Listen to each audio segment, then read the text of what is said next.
Assalamualaikum warahmatullahi wabarakatuh. Halo Finders, gimana nih kabarnya? Baik-baik aja kan? Nah, seperti biasanya, kita bakal bikin hari kamu makin seru dengan acara paling kece dan super keren, yang pastinya bakal nyajiin informasi bermanfaat buat kamu. Apalagi kalau bukan, let's find out!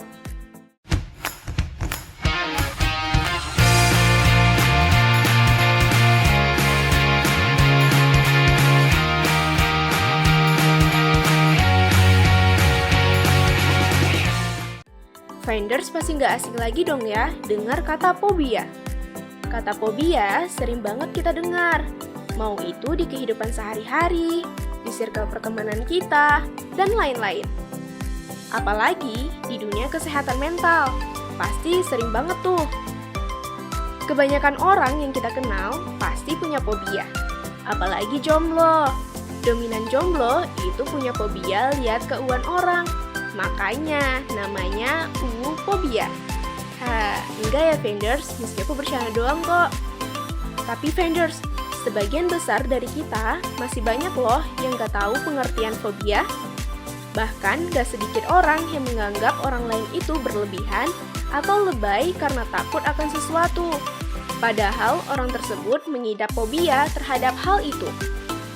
Fobia adalah ketakutan terus-menerus, berlebihan, tidak realistis terhadap suatu objek, hewan, orang, aktivitas, atau situasi. Kondisi ini adalah salah satu jenis gangguan kecemasan, tidak seperti rasa cemas biasa yang bersifat sementara, seperti cemas saat berbicara di depan umum, atau saat pertama kali ketemu gebetan. Fobia adalah kondisi permanen yang menyebabkan reaksi fisik dan stres psikologis. Penyakit mental ini dapat mempengaruhi kemampuan bekerja atau berinteraksi dalam lingkungan sosial yang normal. Pasalnya, orang yang mengalami kondisi ini akan mencoba menghindari hal yang memicu rasa takut atau menahannya dengan rasa cemas yang besar.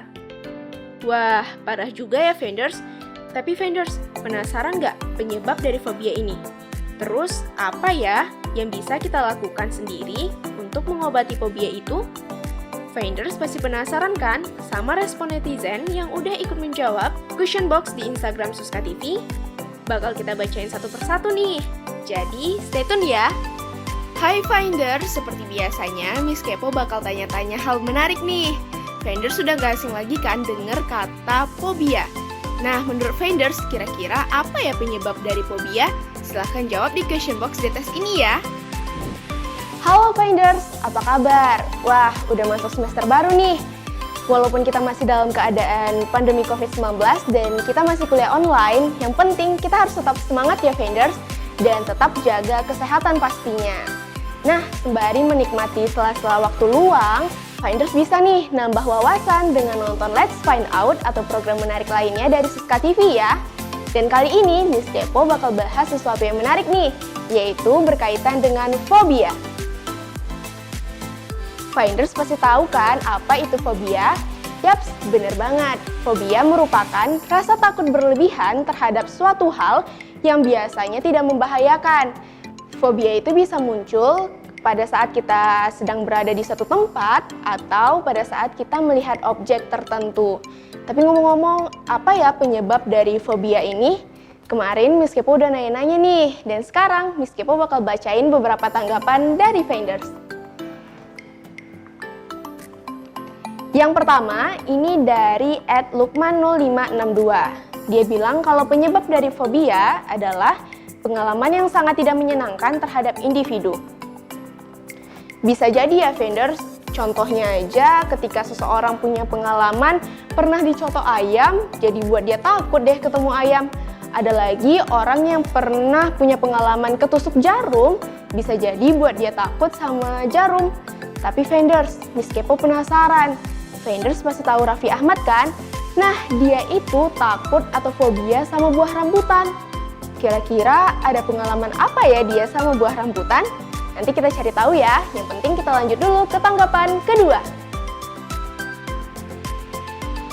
Ini dari Atika Azura, dia bilang kalau penyebab dari fobia itu adalah pengalaman masa lalu dan mindset dari pikiran kita sendiri. Benar juga sih. Apa yang terjadi ke depannya itu juga berdasarkan mindset diri kita. Jadi kalau kita berpikiran rasa takut kita tuh berlebihan banget, padahal nggak bakal terjadi apa-apa juga, tapi nanti efeknya bakal buruk loh untuk diri kita. Makanya kita selalu diingatkan untuk terus memiliki mindset diri yang baik dan positif. Oke, di sini juga banyak nih tanggapan dari vendors yang bilang kalau penyebab dari fobia itu adalah karena trauma. Kira-kira benar nggak ya? Mending kita simak yuk penjelasan dari ahlinya. Saya jawab dulu ya, fobia itu apa pengertiannya supaya tidak rancu dengan apa yang dipahami oleh masyarakat awam. Fobia itu merupakan salah satu gangguan yang masuk dalam kategori gangguan kecemasan. Nah, yang menandai fobia adalah adanya ketakutan yang kuat, kemudian irasional, dan adanya respon-respon penghindaran terhadap sebuah objek atau situasi-situasi tertentu. Nah, disebut dia sebagai ketakutan yang irasional karena secara objektif situasi atau objek-objek yang ditakuti itu adalah sesuatu yang tidak menimbulkan ancaman atau bahaya atau kemampuan untuk melukai atau membahayakan si penderita fobia itu nyaris tidak ada gitu, makanya dia disebut irasional. Nah, karena ada ketakutan tersebut dan ketakutannya itu sangat intens, maka biasanya disertai oleh adanya respon penghindaran terhadap objek atau situasi tersebut. Nah, itu secara umum seperti itu. Nah, biasanya sebagai kelompok dari gangguan kecemasan, orang-orang yang mengalami fobia itu akan menunjukkan gejala-gejala kecemasan pada umumnya, tapi juga mereka punya karakteristik tertentu gitu ya. Nah, secara umum ditandai oleh gejala-gejala fisik seperti jantung berdebar gitu ya, kemudian gemetar gitu, lalu biasanya juga disertai oleh ada gangguan dalam pernafasan. Maksudnya gini, nafasnya jadi sesak, kemudian mungkin seperti tercekat gitu. Bahkan pada kasus-kasus gangguan panik gitu ya, itu ditandai oleh seperti tercekik gitu.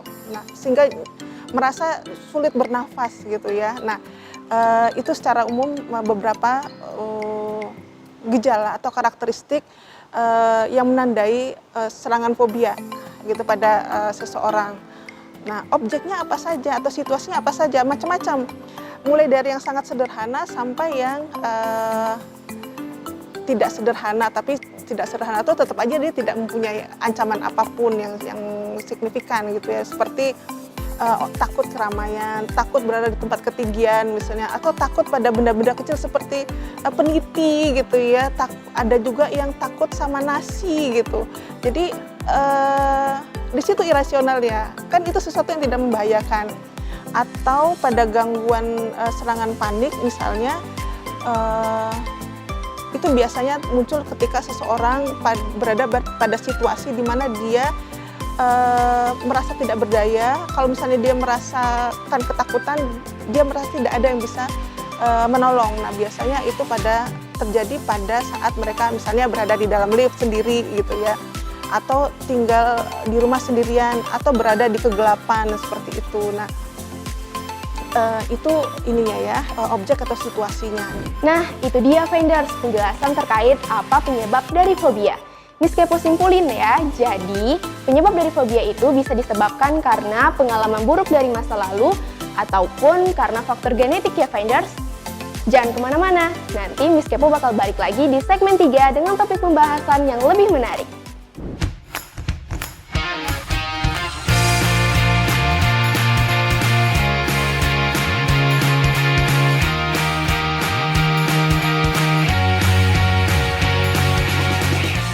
Nah, setelah kita mengetahui apa penyebab dari fobia ini, menurut vendors gimana sih cara untuk mengatasi fobia? Silahkan jawab di question box di atas ini ya, Miss Kepo tungguin. See you! Nah, setelah kita mengetahui apa penyebab dari fobia, Miss Kepo penasaran nih, kira-kira kita bisa nggak ya mengatasi fobia ini? Apakah kita bisa mengatasinya dengan diri kita sendiri atau kita harus berkonsultasi dengan dokter? Nah, sebelum kita simak penjelasan dari ahli, Miss Kepo bakal bacain nih beberapa tanggapan dari vendors. Pertama, ini tanggapan dari Fitri Fajreza. Dia bilang kalau cara mengatasi fobia itu berteman dengan fobia tersebut. Kayaknya ini agak rumit nih vendors bagi yang punya fobia, termasuk untuk Miss Kepo. Miss Kepo punya fobia terhadap satu benda dan sampai sekarang Miss Kepo nggak berani untuk ngeliat ataupun megang benda itu. Jadi untuk solusi yang ini agak berat nih vendors. Tapi bagi vendors yang punya rasa berani yang lebih besar daripada rasa takutnya, bisa dicobain ya. Oke, kita lanjut ke tanggapan selanjutnya dari @ilhamwahyudi24. Dia bilang caranya itu dengan hipnoterapi. Kayaknya bisa tuh. Iya nih, kayaknya bisa. Jadi bagi vendors yang belum tahu atau masih asing dengan kata hipnoterapi, Miss Kepo jelasin sedikit ya.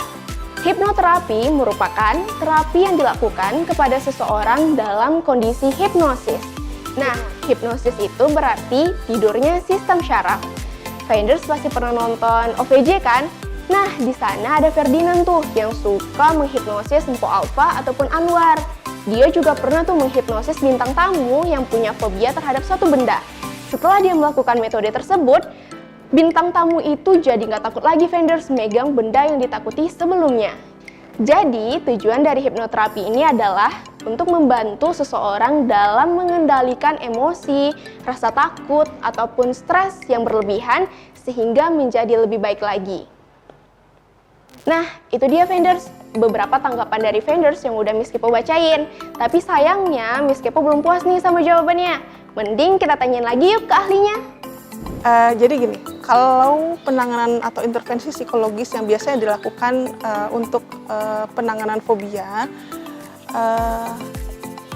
itu akan mengikuti perspektif teori tertentu. Nah, ketika seorang psikolog itu menggunakan perspektif kognitif dalam menjelaskan penyebab fobia, maka dia akan menggunakan penanganan kognitif. Kalau misalnya mereka punya perspektif behavioral, maka mereka akan menggunakan penanganan behavioral. Nah, secara umum sebetulnya kedua pendekatan tersebut digunakan untuk penanganan. Jadi kognitif behavioral itu biasanya dipadukan gitu ya. Nah, penanganan kognitif itu biasanya digunakan untuk memperbaiki irrational thought sama belief itu tadi supaya benar lagi gitu. Nah, lalu yang behavioral itu biasanya digunakan untuk mengatur tingkah laku dan pola respon terhadap objek atau situasinya. Nah,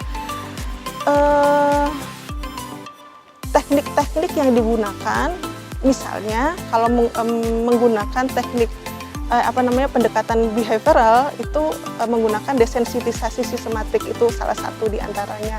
Nah, dalam desensitisasi sistematik itu seorang penderita fobia itu pertama mereka dilatih untuk relaksasi dulu. Lalu mereka secara bertahap itu diminta untuk menghadapi situasi atau objek yang paling tidak memunculkan respon kecemasan atau respon fobia. Lalu secara bertahap ketika dia mulai tertekan, mulai stres, itu nanti dia diminta untuk rileks. Lalu angsur lagi sampai ke objeknya. Dan pada akhirnya dengan teknik ini si penderita itu bisa mengatasi fobianya dan nggak fobia lagi gitu ya. Nah, cuman metode ini dianggap lama, ya membutuhkan waktu yang cukup lama. Lalu ada metode flooding, jadi pasien atau penderita itu langsung dihadapkan pada situasi yang memang menimbulkan kecemasan sangat intens gitu ya. Tapi kemudian setelah itu udah lebih tenang gitu. Nah, tapi ini juga tidak cukup efektif untuk semua penderita fobia gitu. Ada juga yang agak mirip sama desensitisasi sistematik, namanya graduated exposure. Jadi, nah ini bisa dilakukan sendiri sih sebetulnya. Jadi si penderita fobia itu diminta untuk menghadapi situasi-situasi bertahap. Misalnya gini, ada penderita fobia agorafobia misalnya, dia takut berada di keramaian.